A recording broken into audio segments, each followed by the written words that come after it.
आणि आता बघूया इतर सर्व महत्त्वाच्या बातम्या महाराष्ट्र लाईव्ह सुपरफास्ट।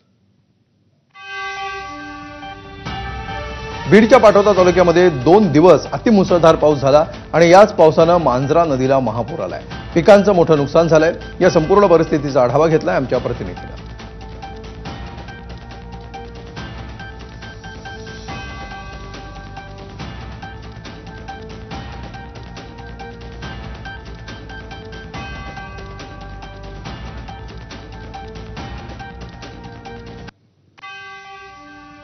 तर काल रात्री झालेल्या मुसळधार पावसामुळे परभणीच्या लोअर दुधना प्रकल्पातून मोठ्या प्रमाणावर पाण्याचा विसर्ग झाला। यामुळे दुधनेला पूर आलाय आणि अनेक गावांना पाण्याने वेढा दिलाय। मानवत तालुक्यातील टाकळी नीलवर्ण गावातील पूल पूर्णतः पाण्याखाली गेलाय। शेतीचंही मोठं नुकसान झालंय। गावाला पाण्याने वेढा दिल्यामुळे गावचा संपर्क तुटलाय। परभणी जिल्ह्यामध्ये लाखो हेक्टर पिकं पाण्याखाली गेली आहेत। गोदावरीमुळे आलेल्या पुराच्या कमरे एवढ्या पाण्यातून ड्रोननं नुकसानीचा आढावा घेतला आमचे प्रतिनिधी पंकज क्षीरसागर यांनी। परभणी जिल्ह्यात अक्षरशः आभाळ फाटल्याचं चित्र आहे, कारण 22 मंडळांमध्ये अतिवृष्टी झालेली आहे। मी सध्या पाथरी तालुक्यातील गुंज या शिवारामध्ये आपण बघू शकतो की हे सर्व शेत आहे, नदी नाहीये, कारण गोदावरी काठचा हा सर्व शिवार आहे। गुंज असेल, गोंडगाव असेल, इतर गावांचं शिवार आहे आणि या शिवारामध्ये गोदावरीला आलेला पूर आपण बघू शकतो। कमीत कमी मांडी एवढं पाणी झालेलं आहे आणि या पाण्यामध्ये शेतकऱ्यांचे सर्व स्वप्न जे आहेत ते वाहून गेलेले आहेत। कारण आपण बघू शकतो की हा कापूस आहे, कापूस हा माझ्या कमरे एवढा झाला होता, मात्र या कापसामध्ये आपण बघू शकतो की किती मोठ्या प्रमाणावर पाणी आहे। आता सर्व शेतकऱ्यांची आस जी लागलेली आहे सरकारच्या भरीव मदतीकडे, कारण पुढे दिवाळी आहे, दसरा आहे, हे सण साजरे करायचे कसे असा प्रश्न या शेतकऱ्यांना पडला। कॅमेरा पर्सन व्यंकटेश आणि ड्रोन ऑपरेटर वैजनाथराव रेंगे यांच्यासह पंकज क्षीरसागर, एबीपी माझा, पाथरी, परभणी। परभणीच्या पाथरी तालुक्यातील अनेक गावांमध्ये पुराचं पाणी शिरलंय। या गावांमधील अनेक वस्त्यांमध्ये 10 ते 12 फूट एवढं पाणी शिरलंय। त्यामुळे गावकऱ्यांनी शाळेमध्ये सध्या आसरा घेतलाय। परभणी जिल्ह्यामध्ये काल रात्री झालेल्या मुसळधार पावसामुळे येलदरी धरणाचे सर्व 10 दरवाजे उघडण्यात आले, तर लोअर दुधनाचे 16 दरवाजे उघडून पाण्याचा विसर्ग करण्यात येतोय। त्यामुळे पूर्णा आणि दुधना या दोन्ही आणि गोदावरी नदी अशा तिन्ही नद्यांना पूर आलाय। हिंगोली जिल्ह्यात कालपासून जोरदार पाऊस पडतोय। या पावसामुळे जिल्ह्यातून वाहणाऱ्या ओढे आणि नद्या तुडुंब भरून वाहत आहेत, तर अनेक ठिकाणी पूरपरिस्थिती निर्माण झाली आहे। वसमत शहरालगत असलेल्या नदीला पूर आलाय। दरम्यान पुराच्या पाण्यात अडकलेल्या 5 ते 6 जणांची सुटका करण्यात आली आहे। दोरीच्या सहाय्यानं नागरिकांना बाहेर काढण्यात आलंय।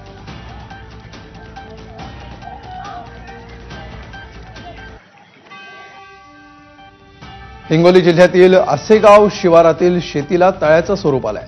आसना नदीचे बॅकवॉटर शेतामध्ये शिरल्यामुळे शेतातील सोयाबीन, कापूस, हळद ही पिकं पूर्णतः पाण्याखाली गेली आहेत। शेतकऱ्यांना शेतातील सोयाबीनचं पीक पाण्यामध्ये शोधून काढावं लागतंय। हजारो रुपये खर्च करून शेतात पेरणी केलेला पिकाचा चिखल झाल्यामुळे शेतकरी पूर्णतः हतबल झालाय। या पद्धतीनं हे सोयाबीन आपल्याला पाण्यामधून काढावं लागतं। एवढं मोठ्या प्रमाणामध्ये पाणी या शेतामध्ये साचलेलं आहे, त्यामुळं या ठिकाणच्या पिकांचं मोठ्या प्रमाणात नुकसान झालेलं आहे। एकंदरीत तिथं 4.5 एकर जमीन आहे। 4.5 एकर मध्ये मी सोयाबीन पेरणी केलेली होती। त्या 4.5 एकर मध्ये एकही गुंठा असा शिल्लक नाही की तो पाण्याखाली गेला नाही। आज टोटली पूर्ण जमीन माझी पाण्याखाली आहे। त्याच्यामुळे आज आतोनात नुकसान शेतीचं माझ्या झालेलं आहे। टोटल याला खर्च एकरी 20,000 रुपये झालेला आहे। बरं, म्हणजे किती एकर शेती? 4.5 एकर शेतीला 90,000 रुपये माझे खर्च झालेला आहे। बरं, आता काय परिस्थिती, काय कोणत्या स्थितीत होतं हे सोयाबीन? आता काढणीला एक 8-10 दिवसामध्ये काढणीला येणारं सोयाबीन होतं सर। बरं, टोटली आज लॉस आहेत।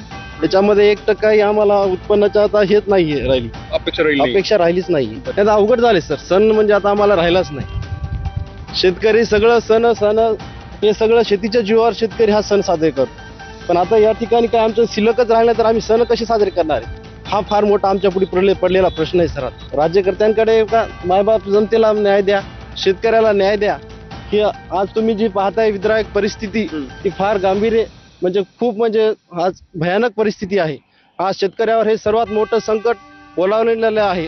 शेतकऱ्यांना सरसकट जेवढं काय देता येईल मदत तेवढी मदत देऊन कसंही आमचं हे करणं। हे भावनिक झालेले शेतकरी शेतकरी पुरते हवालदिल झालेले आहेत. राज्य सरकारनं, केंद्र सरकारने संपूर्ण परिस्थिती बघावी आणि यावर तत्काळ निर्णय घ्यावा, या शेतकऱ्यांना दिलासा द्यावा अशी मागणी केली जात आहे. माधव दिपके, एबीपी माझा, आसेगाव, हिंगोली. तर हिंगोली जिल्ह्यामध्ये पावसामुळे अनेक ठिकाणी नद्यांना पूर आलाय. वसमत तालुक्यातील आसना नदीला महापूर आल्यामुळे आसेगाव, रुंज, गुंज, कनेरगाव आणि टाकळगाव या गावांना पुराचा वेढा बसलाय. नदीच्या पुराचं पाणी शेतात शिरल्यामुळे शेकडो हेक्टर शेती पूर्णतः पाण्याखाली गेली आहे. छत्रपती संभाजीनगरमधील जायकवाडी धरणाचे पुन्हा आपत्कालीन दरवाजे उघडलेत. जायकवाडी धरणाचे एकूण 27 दरवाजे उघडून 1,03,752 क्युसेकनं विसर्ग सुरू आहे. यामुळे नदीकाठी असलेल्या गावांना सतर्कतेचा इशारा देण्यात आला आहे.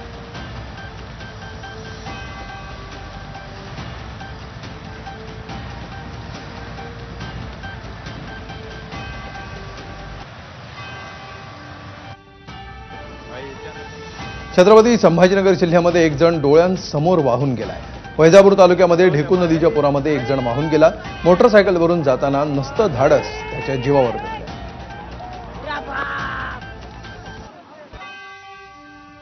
सोलापुरातल्या माढा तालुक्यातील उंदर गावामध्ये पूरपरिस्थिती आहे. संपूर्ण गावाला पुराच्या पाण्यानं वेढा घातलाय. तर माढा तालुक्यातील वाकाव आणि उंदरगावमध्ये पाण्यात अडकलेल्या लोकांना बाहेर काढण्यासाठी एअरलिफ्ट सुविधा उपलब्ध करून देण्याची आमदार अभिजित पाटील यांनी सोलापूरच्या जिल्हाधिकाऱ्यांकडे मागणी केली आहे.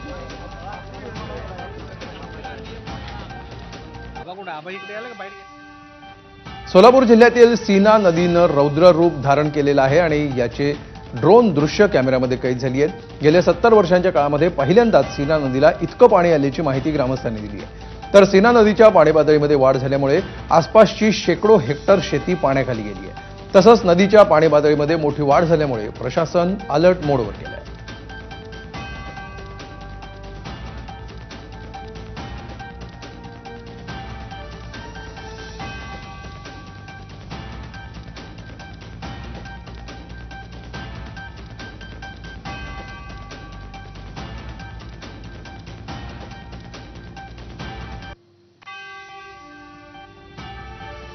तर सोलापूरमध्ये सीना नदीमध्ये सुरू असलेल्या विसर्गामुळे तिऱ्हे गावातील दगडी पूल पाण्याखाली गेलाय.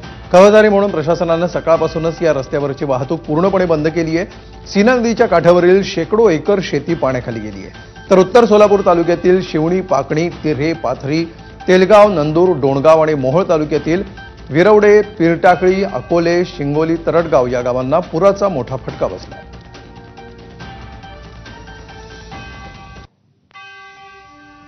सोलापूरमध्ये करमाळ्याच्या संगोबामधील आदिनाथ महाराजांच्या मंदिराला सीना नदीच्या पुराच्या पाण्यानं विळखा घातलाय. करमाळा तालुक्यातील सीना नदीला पूर आलाय. त्यामुळे संगोबा मंदिरामध्ये 70 ते 80 नागरिक अडकले. तर नागरिकांबरोबर महसूल कर्मचारी अडकल्याची ही माहिती.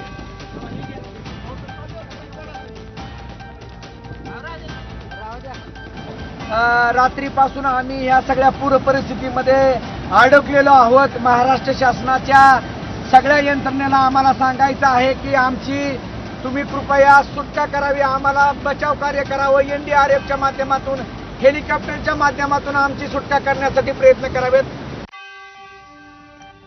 सोलापूरच्या मोहोळ तालुक्यातील आष्टे गावातून 8 जणांची सुखरूप सुटका करण्यात आली आहे. सीना नदी पुरामध्ये एकूण 12 जण अडकलेले होते. यापैकी 3 महिला आणि 5 लहान मुलांची बचाव पथकानं सुटका केली आहे. सोलापूरच्या बार्शी तालुक्यातील ढाळे, पिंपळगाव आणि हिंगणी मध्यम प्रकल्प परिसरामध्ये ढगफुटी सदृश पाऊस झाला. यामुळे भोगावती आणि नीलकंठा नदीच्या पाणी पातळीमध्ये वाढ झाली आहे. परिणामी ढाळे, पिंपळगाव, पिंपरी, साकत, हिंगणी, झाडी, बोरगाव परिसराचा संपर्क तुटलाय. काढणीला आलेलं सोयाबीन पीक गुडघाभर पाण्यामध्ये गेल्यामुळे मातीमोल झालाय. यामुळे शेतकरी मोठ्या आर्थिक संकटामध्ये सापडलाय. सतत पडणाऱ्या पावसाचा द्राक्ष, उडीद, मूग आणि कांदा पिकाला देखील मोठा फटका बसलाय. त्यामुळे शेतकरी मोठ्या आर्थिक संकटात सापडलाय. रात्री झालेल्या अतिवृष्टीमुळे आपल्या शेतात खूप मोठ्या प्रमाणात नुकसान झालेले आहे. त्यामध्ये 3 एकर सोयाबीन व 2 एकर कांदा पूर्णपणे पाण्यात आहे. तरी तात्काळ पंचनामे करून आर्थिक मदत मिळावी हीच शासनाला विनंती आहे. सोयाबीन काढणीसाठी आलेले होते, पूर्णपणे सोयाबीन पाण्यामध्ये आहे.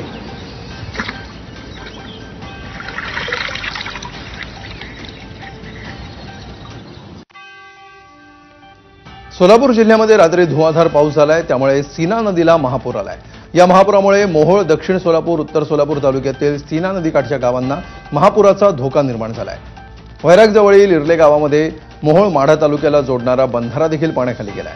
सीना नदीच्या भोगावती आणि चांदणी नदीनं धोक्याची पातळी ओलांडली आहे, त्यामुळे अनेक गावांना सतर्कतेचा इशारा देण्यात आलाय।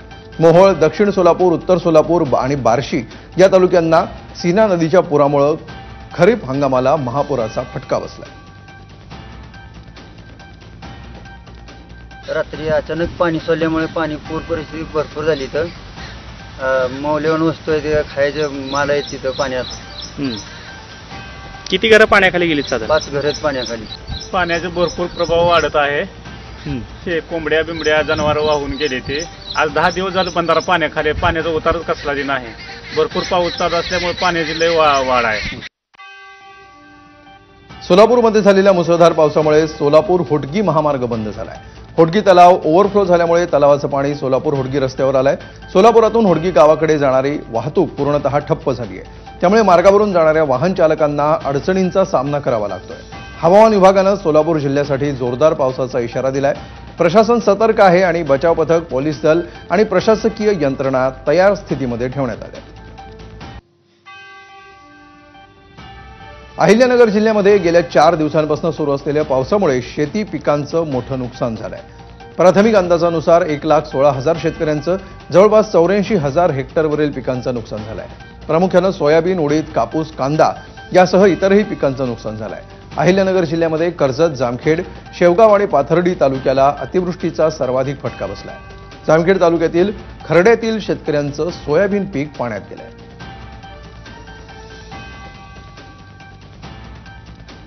सगळे पुरामुळे जे सगळं जमिनीचं नुकसान झालंय, सगळं वाहू गेलंय।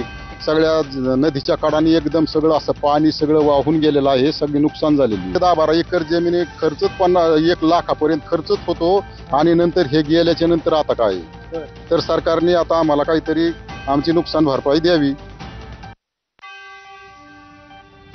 जळगाव जिल्ह्यामध्ये पाचोरासह परिसरामध्ये झालेल्या ढगफुटी सदृश पावसानं पिकांचं मोठं नुकसान झालंय।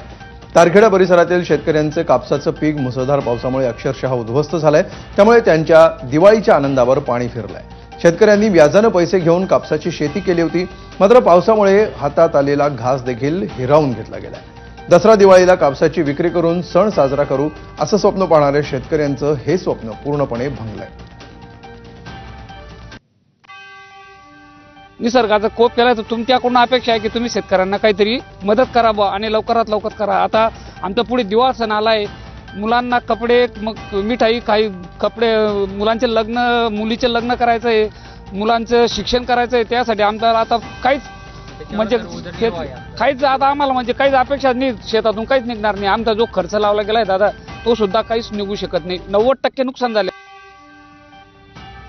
जळगावच्या पाचोरा शहराला जोडणारा प्रमुख भुयारी मार्ग पाण्याखाली गेल्यामुळे शहरातील नागरिकांचा संपर्क पूर्णपणे तुटलाय। सततच्या पावसामुळे या मार्गामध्ये मोठ्या प्रमाणावर पाणी साचलंय।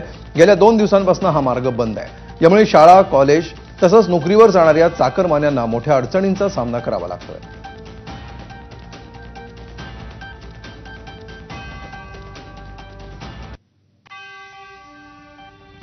जळगावच्या भुसावळ तालुक्यातील तापी नदीवर असलेल्या हतनूर धरण क्षेत्रामध्ये दमदार पाऊस झालाय। पावसामुळे हतनूर धरण क्षेत्रामध्ये पाण्याची आवक वाढली आहे। यामुळे हतनूर धरणाचे 8 दरवाजे हे 1.5 मीटरनं उघडण्यात आले। हतनूर धरणातून 31,572 क्युसेकनं पाण्याचा विसर्ग सुरू आहे। यावेळी नदीकाठच्या गावांना हतनूर परिसरामध्ये प्रशासनातर्फे सतर्कतेचा इशारा देण्यात आला। नंदुरबारच्या नवापूर शहरातून वाहणारी रंगोली नदीच्या पाणी पातळीमध्ये प्रचंड वाढ झाली आहे। रंगोली नदीच्या पाणलोट क्षेत्रामध्ये मोठ्या प्रमाणावर पाऊस होतोय, त्यामुळे रंगोली धरण पूर्ण क्षमतेनं भरलंय। पाण्याचा प्रवाह अधिक असल्यामुळे नदीकाठच्या गावांना सतर्कतेचा इशारा देण्यात आलाय। नवापूर तालुक्यासह शेजारील गुजरातमध्ये होत असलेल्या पावसामुळे रंगोली नदीच्या पाणी पातळीमध्ये वाढ होतीये। नवापूर तालुक्यामध्ये परतीच्या पावसामुळे अनेक शेती पिकांना फटका बसण्याची शक्यता आहे।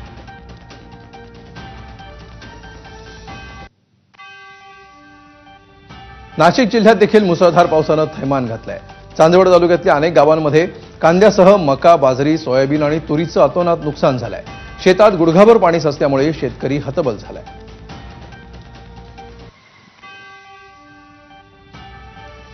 धुळे शहरासह परिसरात पहाटेच्या सुमाराला झालेल्या पावसामुळे मोठ्या प्रमाणावर शेती पिकांचं नुकसान झालंय। या पावसामुळे मका, हरभरा, गहू या पिकांचं मोठं नुकसान झालंय। धुळे तालुक्यातील आर्णी शिवारामध्ये मक्याच्या शेतात गुडघाभर पाणी साचलंय। यामुळे हातातोंडाशी आलेलं मका पीक पाण्यामुळे पूर्णतः सडून गेलंय। शेतकऱ्यांचं लाखो रुपयांचं नुकसान झालंय। नाशिक जिल्ह्यातील सटाण्याच्या पश्चिम पट्ट्यामध्ये जोरदार पाऊस बरसतोय। यामुळे मोसम खोऱ्याला वरदान ठरलेले हरणबारी धरण पुन्हा एकदा ओव्हरफ्लो झालंय। धरणाच्या सांडव्यावरून पाणी ओसंडून वाहत असल्यामुळे मोसम नदी दुथडी भरून वाहू लागली आहे। यंदाच्या हंगामामध्ये दुसऱ्यांदा हरणबारी धरण ओव्हरफ्लो झालंय। प्रशासनाच्या वतीनं नदीकाठच्या गावांना सतर्कतेचा इशारा देण्यात आलाय।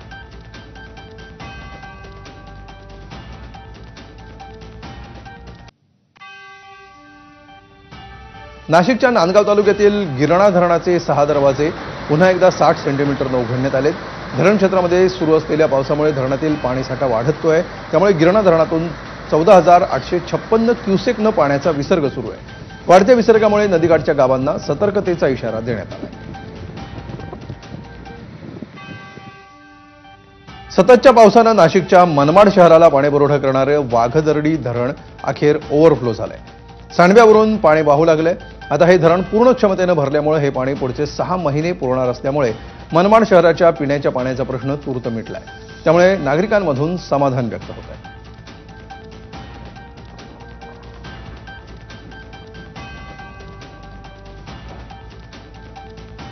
पुढची बातमी आहे बुलढाण्याहून। बुलढाण्याच्या शेवगाव तालुक्यामध्ये पावसाचा हाहाकार पाहायला मिळतोय। मुसळधार पावसामुळे ठिकठिकाणी नद्या तुडुंब भरून वाहत आहेत। अशातच मौजे आव्हाने बुद्रुकमधील अवनी नदीच्या पुरामध्ये वडील आणि मुलगा वाहून जात होते। मात्र तिथं उपस्थित तरुणांनी मोठे प्रयत्न करून या दोघांनाही वाचवलंय। ही संपूर्ण घटना मोबाईलमध्ये कैद झाली आणि हा व्हिडिओ सोशल मीडियावर व्हायरल होतोय। या तरुणांच्या कृतीचं सर्व स्तरातून कौतुक देखील होत आहे।